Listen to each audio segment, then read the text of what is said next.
Hello everybody. Today is Thursday, April 29th, and got the CO2 off on this system right now. Just mixed up a fresh batch of citric acid baking soda solution, so it should start bubbling pretty soon, probably by morning. Usually takes an overnight session, but anyway. Just in here checking the high-tech rig for a moment, seeing how things are doing. Everybody's pretty good over there. Similarly, over in the 20-gallon river system, everybody seems to be doing well. And in this ultra low tech, no light, no heat, no air pump, just the trickle of falling water, rasboros and plants are doing well, but that's expected because this tank's only, I don't know, 4 or 5 days old. It was converted. Uh-oh, cool. One of our lights just switched off over there. Anyway, what I am actually doing right now is taking a break from this behemoth.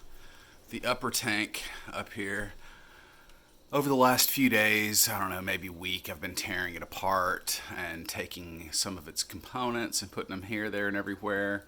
I recently built this tank as well. It's a 20-gallon tall, dirted, 2 inches of sand cap, planted, and guppies and ram's horn snails, maybe even a Mediterranean trumpet snail might have gotten in there. I don't believe so. But looking right out here in my huge mess, you can't really see it right now because it's so humid, but in there somewhere are 3 10-gallon tanks. I'll show you guys that later. That's a more recent setup and my mess from building that and setting it up. And here's my mess from tearing down this tank. So, like I said, just kind of taking a break while this guy fills. I should probably get back there and scrub some algae, but whatever. Biodiversity. Anyway, letting this slowly fill. You can see I've got my hose sitting up here on top of a glass plate. The glass plate was there to keep from disturbing too much of the sand while the water level was low. Once the water level actually gets up over any item that you're using as kind of a fall break or whatever, when the water level rises above the level of that, essentially it's not falling anymore and you don't have to worry about the sand too much. So it's just laying on there as the water rises a bit, and you can see there's just a little bit of churn. I've got sand all over the outside of the glass. It's kind of gross. But yeah, I made a huge mess in here.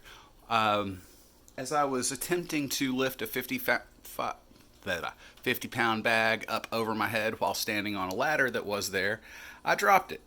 Bag of sand landed there, and there was sand all over the place.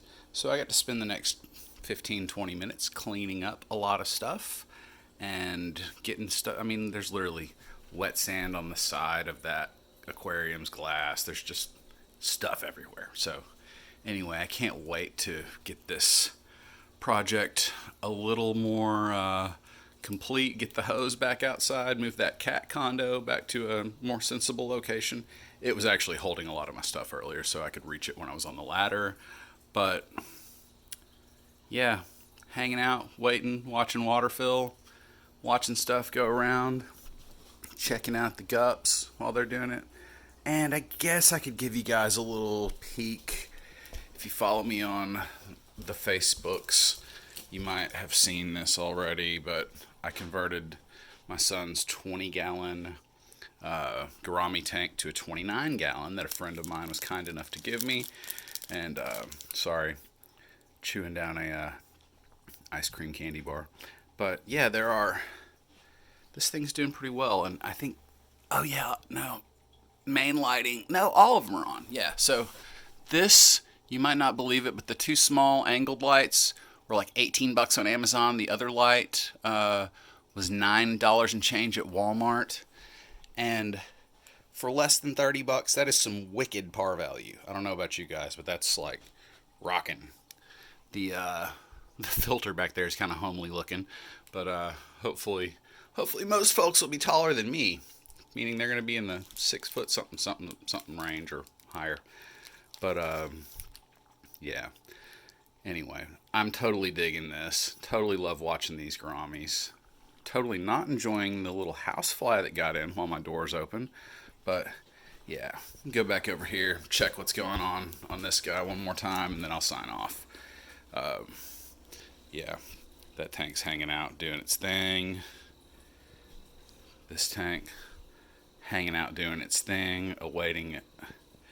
Those are all Endlers, plus one Black Molly and some Corridoras and some glow lights. But yeah, that's what we're waiting on. So I'll give you guys an update on this once I've planted it, done some more things, and shout out to Father Fish, who really got me back on this. And you can see I've had dirted tanks with sand caps for years, but this is what my previous version would end up looking like, because I didn't put a thick enough sand cap. I put like that much sand cap. Well, up here I've got that much sand cap, and that's all sand. It's just you're seeing some reflection of the light on the outside of the aquarium, so it looks like there's a strange layer, but the soil is all below the black line. Everything above that is sand, and pretty thick sand. I'd say it's 1.5 to 2.5 inches most places. Anyway, might even put some more in there. Thanks for sticking with me, guys. Catch you later. Signing off.